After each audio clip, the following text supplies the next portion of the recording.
بسم الله والحمد لله والصلاة والسلام على سيد الأنبياء والمرسلين وبعد.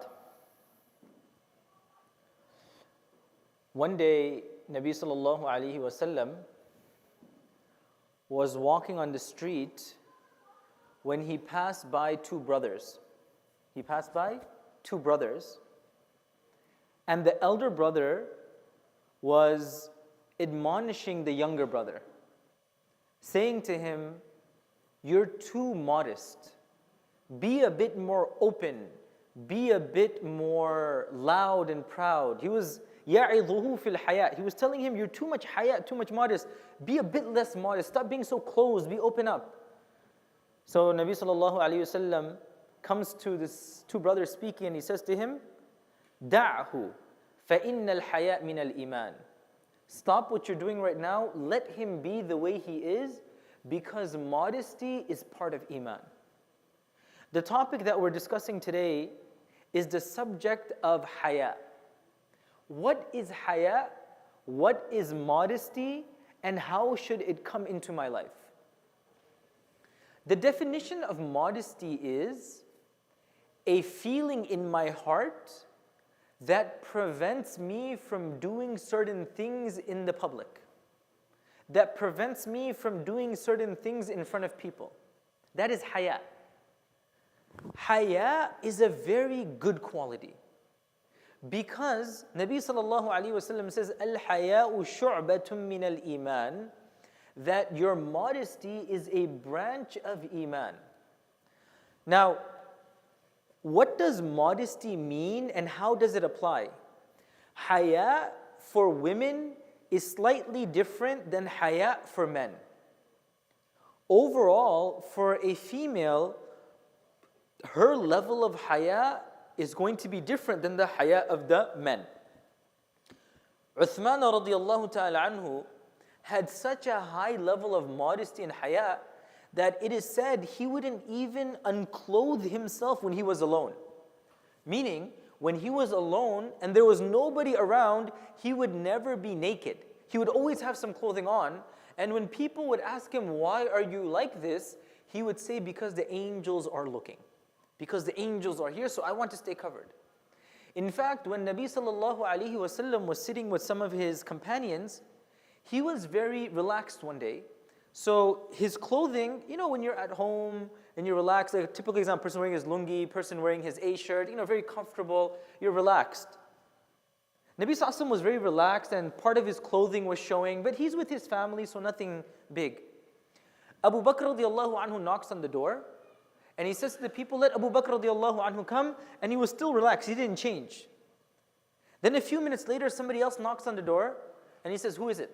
And they said, "It's Umar." So he says, "Okay, bring Umar." Umar comes, and Nabi sallallahu alaihi wasallam is still relaxed. Then the third time somebody knocked on the door, they said, "Who is it?" Said, "It's Uthman."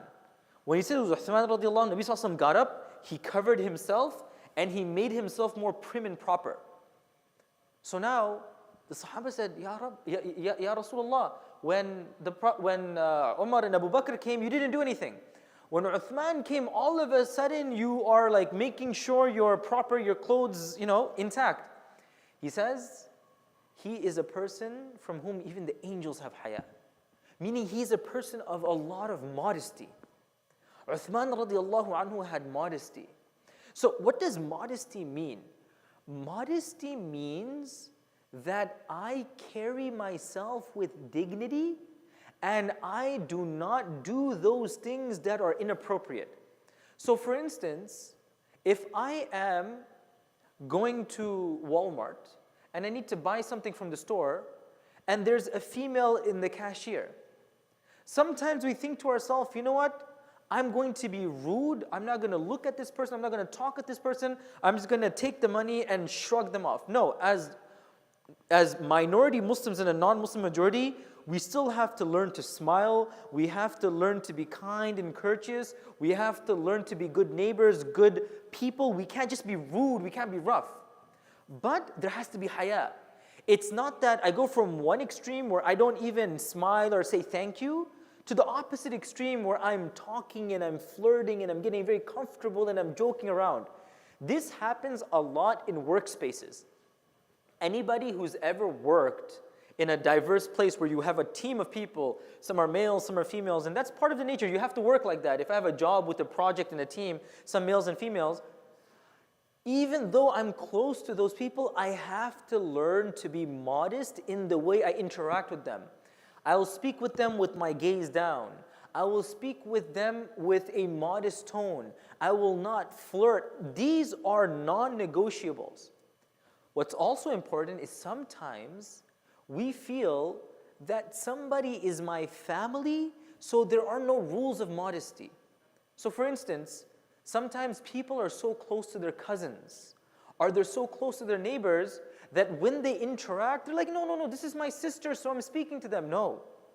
If the person is not my physical sister, my mahram, I still have to speak with them with modesty. A common example is my uncle, meaning my mother's brother or my father's brother. My uncle, his wife is not it's somebody who's is not a mahram to me. She's a ghayr mahram. Which means when I interact with her, I have to have the degree of modesty. I have to have my gaze down, I have to speak appropriately. Not that her hijab is off and I'm just sitting down and we're alone in a room. No, there has to be certain limitations of how we interact. This happens a lot with cousins. We're like, no, I grew up, so she's my cousin, she's like a sister to me. Yes, she's like a sister to you, but that does not mean you don't demonstrate haya in her presence. So as Muslims, we have this responsibility of having a degree of haya, modesty. Now, what does modesty mean? It's that feeling that protects me from humiliating myself or getting too uncomfortable in front of other people. There's a famous statement of Imam al-Ghazali where he says that a person in their house should act like a child. A person in their house should act like a child. What does that mean? A person should act like a child means that I should let down my guard and be easy with my family. You know how sometimes when you have a little infant and the infant is running around and you're playing and you're running around with the child too?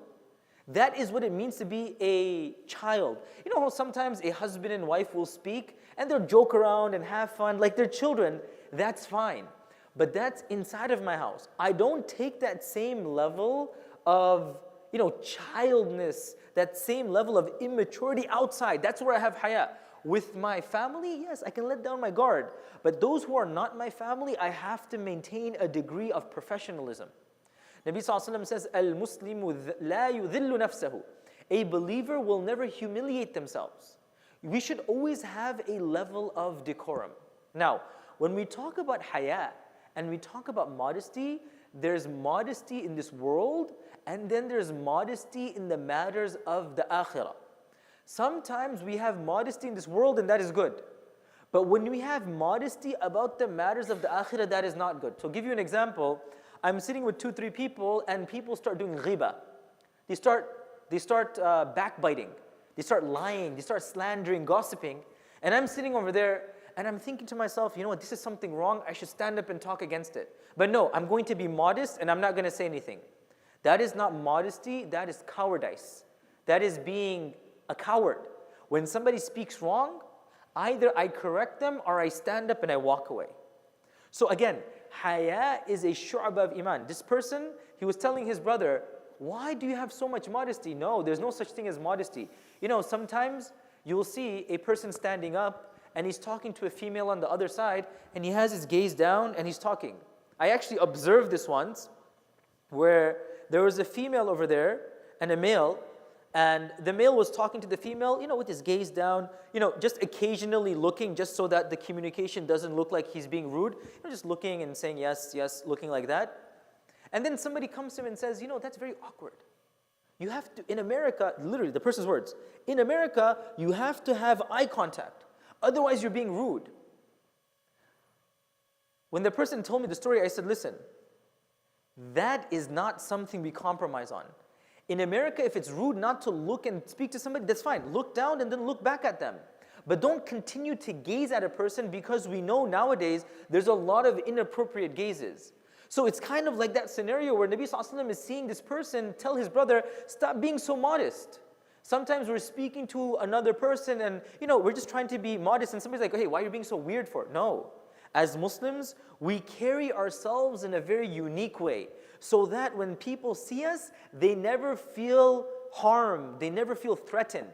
Nowadays, if everybody understands how the Me Too movement works, this is becoming a big issue where people, males, are having very inappropriate advances to women. Right or wrong, that's a big issue right now. These tips and these advices of haya can really help us from finding ourselves in a situation that's inappropriate. Like for instance, the other day, a friend of mine, he was telling me, he goes for martial arts. And the place he goes for martial arts is a very mixed place. So whenever he does the martial arts, sometimes he does it with the males, and then when it comes times for a female, he doesn't know what to do. So he goes to his coach and he tells his coach, you know what, if I'm gonna spar and I'm gonna do this, there's females over here, as a Muslim, if it's fine, I will not spar with them. And instead of getting upset, he had so much respect for him. He said to that person that, when people, this is common, if anybody knows anything about jiu-jitsu or boxing, in these gyms, imagine another female, you're sparring with them or you're wrestling with them, it gets very inappropriate. It gets very inappropriate. So that coach, he says, you know what, the fact that you don't want to roll or you don't want to spar with females is actually a good thing because that shows your degree of, haya and modesty and the fact that you don't have any ill intention. So think about it. Haya, instead of making him look bad, made him look positive.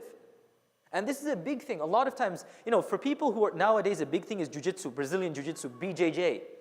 A lot of Muslims will tell me this, and they say, we know non-Muslims who say, I will not wrestle with females. Why? Because imagine you're wrestling, it gets very uncomfortable. So they have haya over there. Even the non-Muslims are having haya over there. So then as a Muslim, al-haya'u shu'batun min al-iman to a larger extent. Another situation we find ourselves is when we have to shake hands with a woman. This happens very often. If you have a business meeting and another female comes and she extends her hand, what are you supposed to do? We don't compromise on our haya and we say, yes, we're going to shake hands. What we do is, thank you very much, apologies, my religion advises that we don't touch any women and whatnot. If they are understanding, they will respect you for doing that.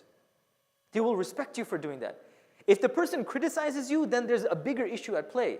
When you tell somebody, this happened to me so many times where I will go to one of these stores, Home Depot or somewhere, and the person will buy something, and after they hand it to me, they're like, oh, thank you very much for coming to our store.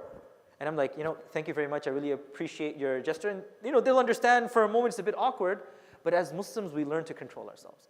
So as Nabi sallallahu alaihi wasallam speaks about in this hadith, very important to have modesty and haya. We don't compromise on our modesty. Like that brother was telling his brother, stop being so modest. In our context, it's like when you're speaking to somebody, stop being so weird. Shake their hand, look at them, speak to them. No, as Muslims, we will be kind, we will be courteous, we will be loving and compassionate, but there are some limitations of what we will do in terms of physical contact in our observation. May Allah subhanahu wa